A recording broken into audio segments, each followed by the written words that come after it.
Hello, everyone, and welcome to the Padawan Unlimited channel. Really happy to have you here. Just like kind of like the last holiday here in North America, Thanksgiving, I'm doing a special kind of holiday episode. And today, I really want to talk about the best aggression and command cards, keeping in theme with the North American Christmas color scheme here. These are my thoughts, and it's also the end of the year, so I thought, it would be great to kind of do a quick review. Maybe 10, 15 minutes of what I think the best aggression and command cards are across the board. I'm going to kind of talk about commons, uncommons, rares, legendaries, and then my opinion on what actually the best art pieces are in terms of the cards per set one, two, and three. I could be wrong, I have these are my own opinion and sort of shared with other people as I, kind of talk on at weeklies. But let me know what your thoughts are in the comments. As always, please remember to like, subscribe, and maybe even tell your friends if you are so inclined. So to get started, the first two cards I have here are common and uncommon aggression cards. The one I think is the most important or the best one for the common slot is Green Squadron A-Wing.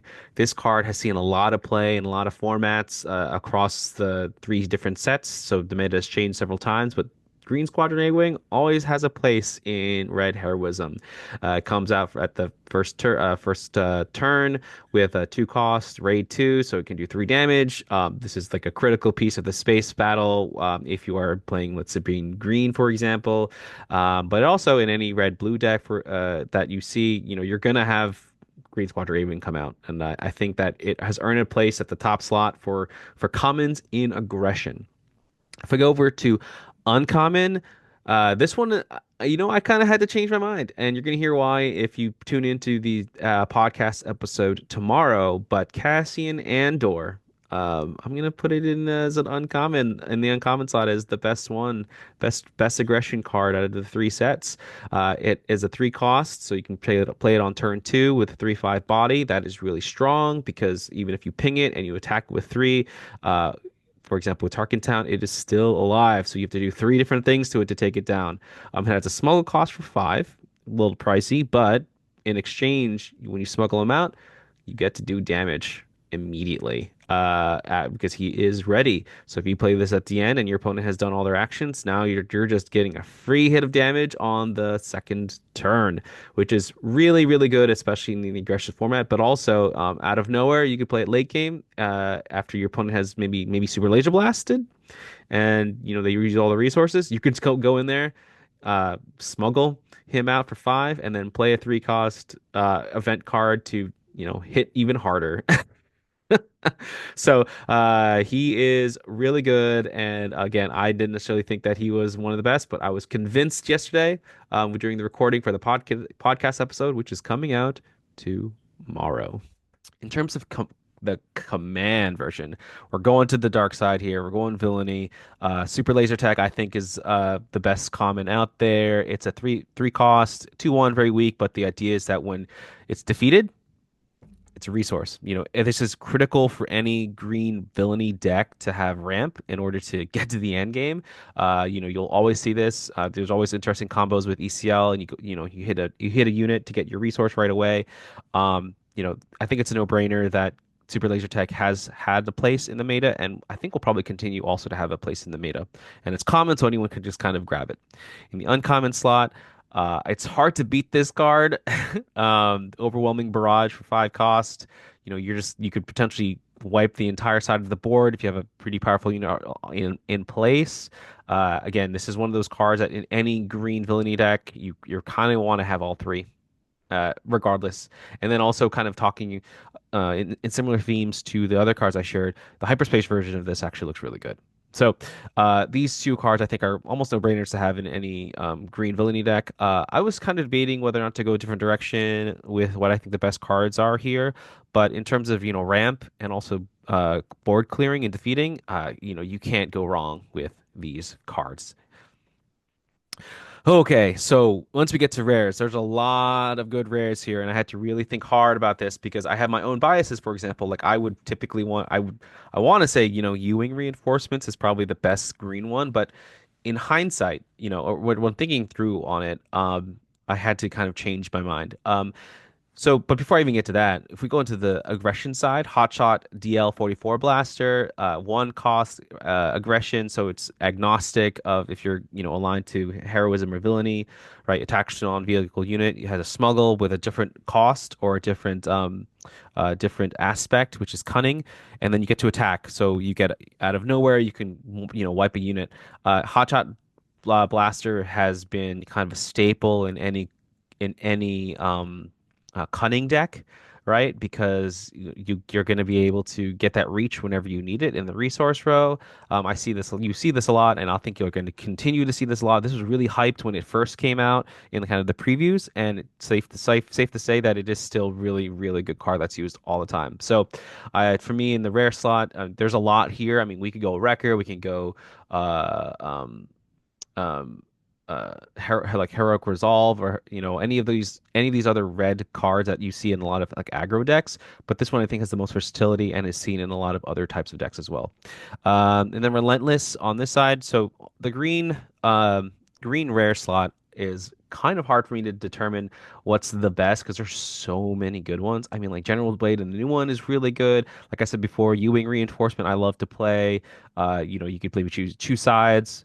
But I think at the end of the day, Relentless is probably the best rare out of this set. And I say this because it is the capital. It's a huge ship, right, at 9 cost. It's 8/8, big body, space. It's a closer, and its ability negates pretty much all the other cards I mentioned, right? So, the first event played by each opponent each round loses all its abilities. So you put this card down, and they can't, play Rival's Fall right away.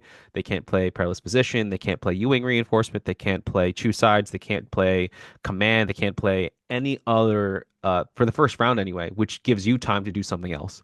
They have to deal with a space unit, and it's really hard to just defeat off the bat, because it has the 8 health. Really hard to deal. I know a lot of my decks have fallen to this card in competition play a lot. So something you have to deal with. I think this is a great card, and probably will probably solidify itself in the top for at least for these first couple sets. All right, going on to legendaries. So legendaries again is also kind of hard because people, it depends on people's play styles. But I'm choosing these because this is what I see. So, Kylo's Tie Silencer is 3/2 at 2. It's really good. You can use it right away. As a first turn drop. I think its action is really what really makes it, and because it's also space villainy, you can pretty much use it in any, you're going to use it in any deck that is red. Its action, if this unit was discarded from your hand or deck this play it for your discard play it from your discard pile. So if people spark rebellion it for whatever reason they do it, like that's negated because you can just play it again, right? I think that the mobility of having it in your discard pile to just play it, especially if you discarded that round or that phase, is just too good, right? You can't get rid of it. Essentially, you have to play it. You have to fight it in space to get rid of it. And I think that's just that kind of mechanic is just so good in this card, and why it's always like in any aggression red deck, you're gonna see 3 of these. And then the Dark Lord himself. Maybe I'm a little bit biased, a little bit biased, but Darth Vader, a 7 cost, 5/7 with ambush, and you get to play a unit that costs 3 or less with villainy.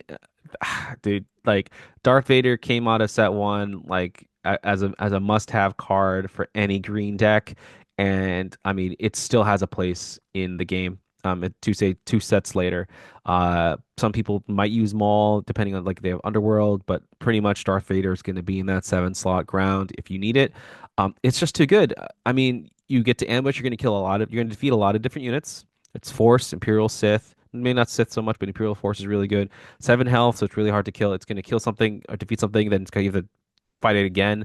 And then you get to search for Sentinel essentially, or some other card that you need. Maybe you need some extra ramp. You can get your super laser tech out there. Maybe you need something with a special ability like not Colonel Yarn. Anything like that. It's just really good as a legendary, and it's like to me, I mentioned someone mentioned this before when I first saw this card. It's like the Charizard of set one. Everyone kind of wants it. Everyone kind of needs it. It wasn't necessarily the easiest card to get because it is a legendary. And they even made special versions for the convention packs, like kind of showing how popular this card is. I mean, to me, these two are the best legendaries that are out there. And then finally, we're going to art. So I always like to give a special shout out to, different things. Because right now I've talked about only like the cards that how you play them, but how do they actually look?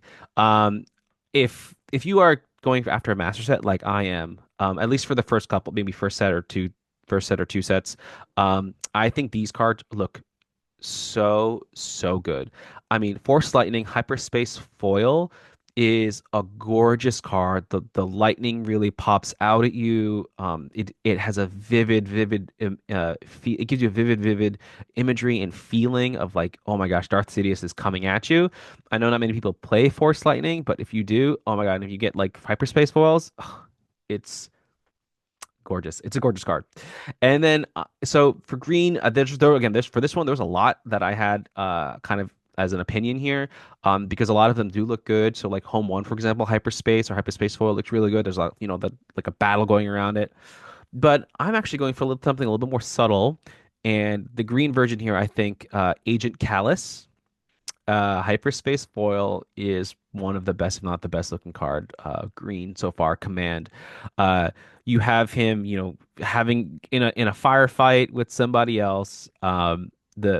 The green on green really pops, and then there's the the contrast of the red blaster on his side, shooting back. It just looks really good. If you've seen like for example the Kylo Ren um convention card, where like you have the black and then you have the red like kind of background of like the sparks that like really pop out at you. To me, this is kind of the same thing. Even though it's green on green, it really pops out at you, and then you have the contrast with the red that really works. And I just think that these two cards are very gorgeous, and to me the best ones in the set. I know they're both set one, so maybe I'm a little biased again, but again, let me know what do you think.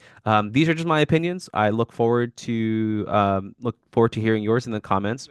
For those of you who celebrate Christmas, Merry Christmas. If you don't, Happy Holidays. And until next time, may the Force be with you.